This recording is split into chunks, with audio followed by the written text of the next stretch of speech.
정숙하다라는 말 들어보셨나요? 성품과 몸가짐이 조용하고 얌전하다. 행실이 곧고 마음씨가 맑고 곱다. 몸가짐이나 차림새가 바르고 엄숙하다. 이런 의미를 가지고 있는데요. 성품, 몸가짐, 행실, 차림새 이러한 것들과 관련되어 있다는 걸 알 수 있죠.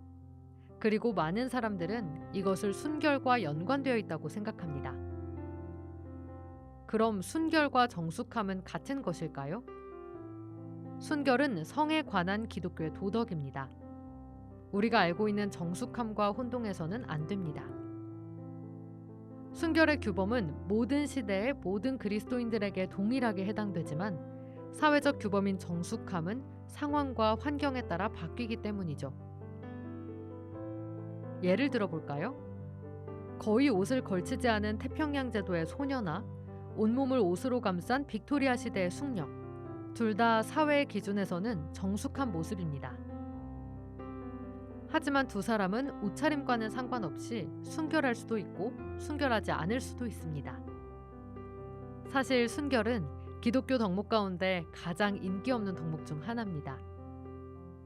결혼을 해서 배우자에게 전적으로 충실하든지 아니면 독신으로 완전히 금욕하라. 이것이 기독교의 규범입니다. 이것은 너무나 지키기 어렵고 우리의 본능과 어긋나는 규범인데요. 만약 이 규범이 지키기 쉬웠다면 우리에게 이로 인한 갈등은 없었겠죠?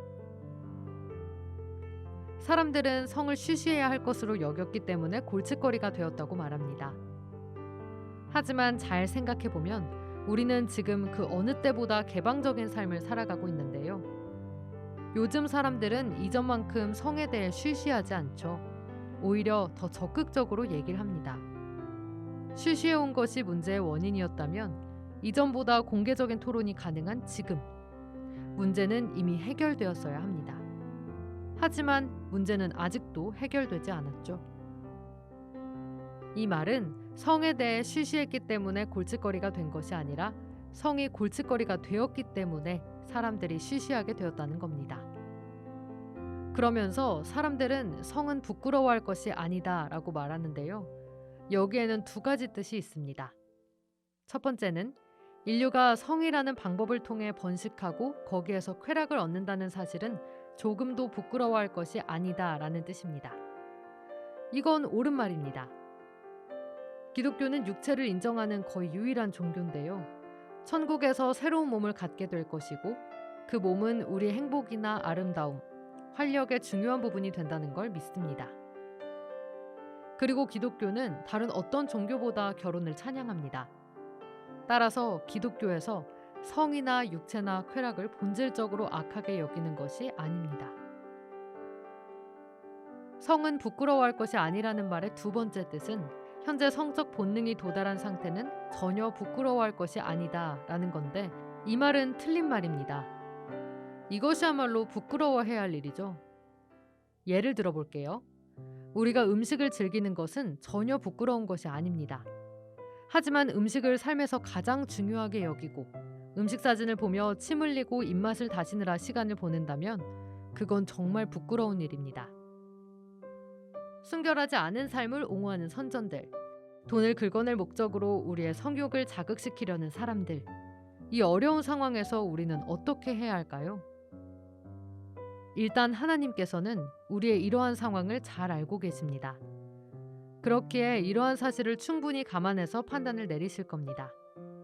중요한 것은 우리가 얼마나 진실하고 끈기 있게 이 어려움을 극복하고자 애쓰느냐 하는 것입니다. 이 말을 듣고 항상 생각하고 원하는데 잘 안 돼요 라고 말씀하시는 분들도 계시겠죠. 하지만 잘 생각해 봅시다. 우리는 실제로는 원하지 않으면서도 스스로 원하고 있다고 착각하기가 쉽거든요. 우리는 왜 완전한 순결을 원하기가 힘들어졌을까요?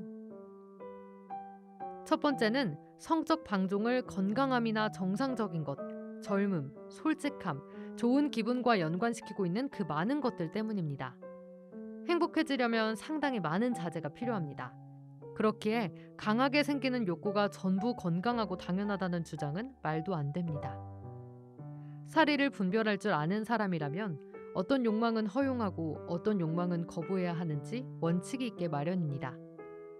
또한 진정한 갈등은 기독교냐 본성이냐가 아니라 본성을 제어하는 일에 있어서 기독교적 원칙을 따르느냐 아니면 다른 원칙을 따르느냐에 있습니다. 둘째로 처음부터 불가능하다고 생각하고 노력해 볼 생각조차 하지 않기 때문입니다. 시험에서 우리는 어찌되었든지 최선을 다해 풀어야 하죠.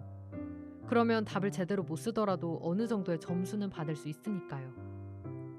하지만 어렵고 정확히 모른다고 해서 문제를 풀지 않으면 부분 점수도 받을 수 없습니다. 또한 완벽한 순결은 단순한 인간의 노력만으로는 이룰 수 없습니다. 그래서 우리는 하나님께 도움을 구해야 하죠. 그런데 어떤 때에는 오랫동안 도움이 오지 않는 것처럼 느껴질 수도 있습니다.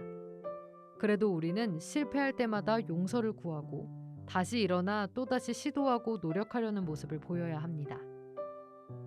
하나님이 무엇보다 먼저 도우시는 덕목은 언제라도 다시 시도할 수 있는 능력이기 때문입니다. 완전한 순결을 원하기가 어려운 세 번째 이유는 억압된 성적 욕망은 위험하다고 배웠기 때문입니다. 억압을 종종 오해하는 경우가 많은데요. 억압된과 억제되는 다릅니다.